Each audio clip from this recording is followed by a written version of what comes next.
पश्चिम बंगाल में एक और काम हो रहा है। बीजेपी सरकार बनने के बाद बुलडोजर एक्शन भी लगातार हो रहा है। आसनसोल संभाग के कुल्टी में रेलवे की जमीन पर प्रशासन का बुलडोजर चला। ये कार्रवाई रेलवे की जमीन से अवैध अतिक्रमण हटाने को लेकर की गई। बलटोरिया गणेश मेला मैदान इलाके में प्रशासन ने कार्रवाई की। एक दिन पहले ही रेलवे कर्मियों ने आकर जगह खाली करने का निर्देश दिया। फिर अगले दिन बुलडोजर एक्शन हुआ, जिससे स्थानीय लोगों में नाराजगी भी है। पश्चिम बंगाल के मुख्यमंत्री शुभेंदु अधिकारी ने अवैध निर्माण पर सख्त कार्रवाई के निर्देश दिए, जिसके बाद जगह जगह बुलडोजर गरजता हुआ दिखाई दिया। बनपुर में तृणमूल युवा कांग्रेस के दफ्तर पर बुलडोजर की कार्रवाई भी की गई।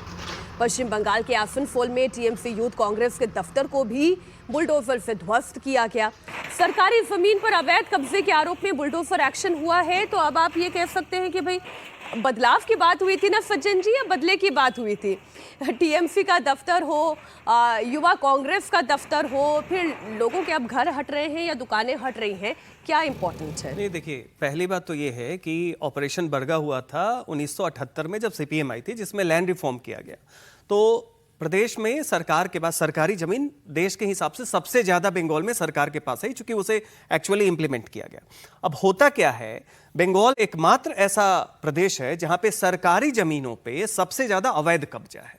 आप पूरे देश में कहीं भी रेलवे प्लेटफॉर्म पे चले जाएं, आप कहीं नहीं देखेंगे कि दोनों तरफ से दुकानें लगी हुई हैं जिनका कोई हवाला नहीं है, बिना लाइसेंस के। ऐसा लगता है कि आप फुटपाथ पे जाइए, दोनों तरफ से दो दो फुटपाथ लगे होते हैं। आपको सड़क के सामने की मार्केट एक्सेस करनी हो तो आपको कम से कम 400-500 मीटर ऐसे घूम के जाना पड़ेगा।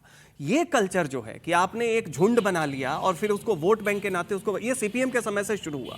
तो बंगाल में ये एक मिसाल है कि देखिए, आप जो इंफ्रास्ट्रक्चर है, जो सरकारी जमीन है, जिसको भी मिलना है वो सरकार तय करेगी।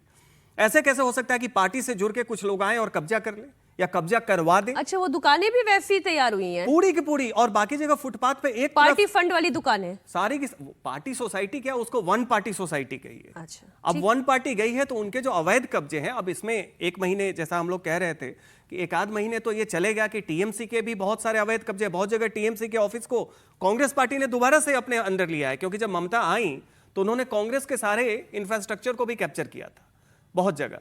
तो ये एक आध महीने वो चलेगा, लेकिन ये बदलाव की दिशा का ही बदला है। इसमें कहीं अन्याय वाली बात नहीं है। चूंकि आपने कब्जा किया है तो उसे खाली करवाना चाहिए।